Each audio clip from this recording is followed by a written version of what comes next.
I do a lot of interviews, but I'm glad to do this one because this is with a very close personal friend, Ken Abraham, and he's a writer's writer. Thanks, Skip. 15 books on the New York Times bestseller list. 15, believe it or not. 3 at number 1. 3.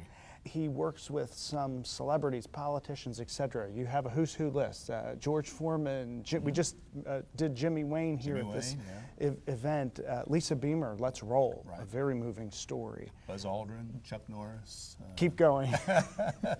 John Ashcroft, Bob Dole, all these Republicans. It just goes on and on and on. Yeah. It's incredible. And when I think about that, I think about good communication, because good communication often, I always say, it's not just what you say, but then did they hear it, and then can they repeat it? That's when you really know it's good communication. You have to hear some of these stories. You have to write it, and you have to write it and be authentic in their voice and collaborate with them to get their words to really make it a true story. So you're the best listener that I know. Well, thank you. I hope so, anyhow. That's the key, though. You're absolutely right, because my job is to get somebody else's story in print, and if it sounds like me, I have failed. It's got to sound like the person I'm working with. And so a real key for me in the process, it's almost a musical process, believe it or not. I will record everything, and when I start to write, I want it to sound, I want it to have that same intonation in which the person spoke those words to me. I want it to sound like that on the page whenever a reader reads it. So it is a listening thing that's probably far more important than anything else I do.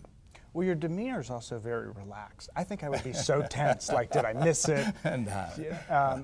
Do you think that's part of it, though? They open up to you because of that? Yeah, well, it's a real important part. I don't know if it's the most important part, but I have discovered that the writing is the very last thing I do.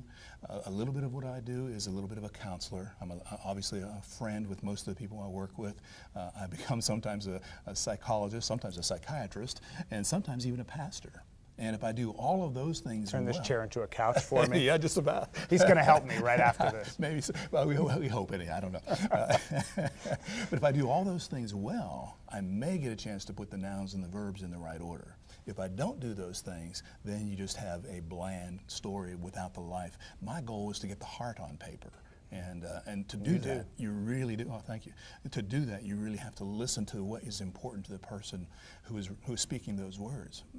Do you usually do this email, face-to-face, phone? How do you work? I'll start face-to-face. There's no substitute for sitting down and just looking eye to eye with somebody and letting them tell me their story, whether it's Buzz Aldrin or Joel Osteen or whoever it is. I want to hear that story from that person in their voice, and when they get emotional about it, when they get excited about it, then I want that to come across on the page. Eventually, when we get into the editing stages and refining, I can do some of that by email. But there's no substitute for that person-to-person contact. How about interruptions? You know, so many of us. We have 3 girls. Okay. Yeah. I have 1, so I don't know about you know that. When you have interruptions, you know, a lot of us, when we're hearing somebody talk, what do? Guilty as you're thinking of, what am I going to say next? Right? And so, do you do that? Are you interrupting them to clarify points, or do you want to listen first? How do you balance the listening and speaking piece? It is, and you hit the right word. It is a balance, because I am thinking ahead to what I want to ask. But at the same time, the most important thing is not my question. It's what is important to the person I'm writing with, the person that I'm talking with. What are they passionate about? I may come into an interview with some preconceived notions of where this book is going to go and how I think the publisher wants it to turn out. And then once I get into that process and sit eye to eye with that person, I discover there's a whole new vista here that we've not even begun to explore. And I'll give you an example. I did a book years ago with a fellow by the name of Jim Baker. And Jim Baker was a national newsmaker at that time who had a place called Heritage USA and PTL Ministries and all that sort of thing. That was one of the first big Christian scandals that somebody was... it was a big one. It was a big one.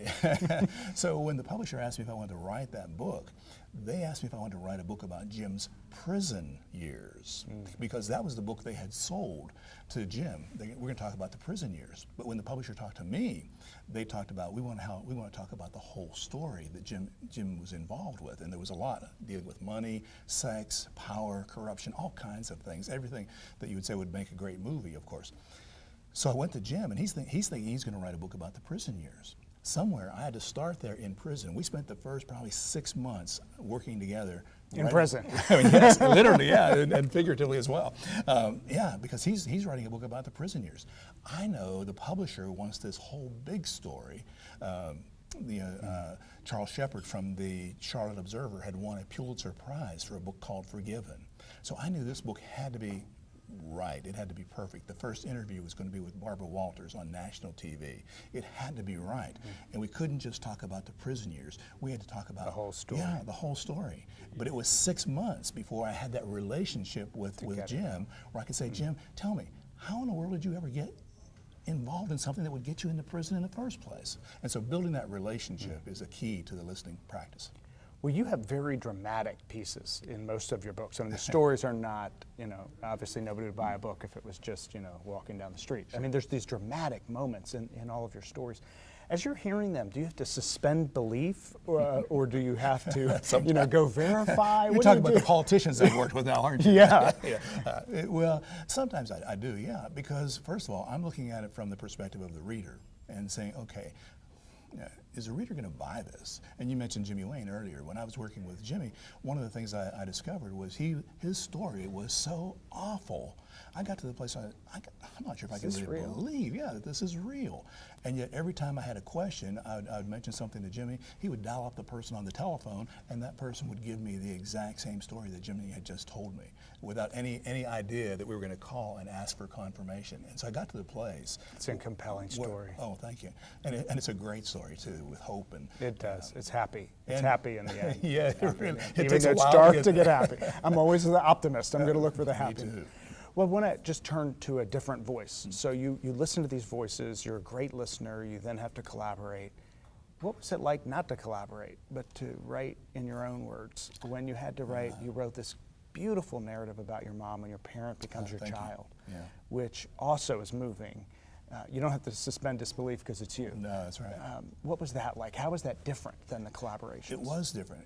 It was in one sense, it was the hardest book I ever wrote, or at least the hardest book I've written in the last 20 years, because most of the books I've written over the last 20 years have always been with somebody else telling their story.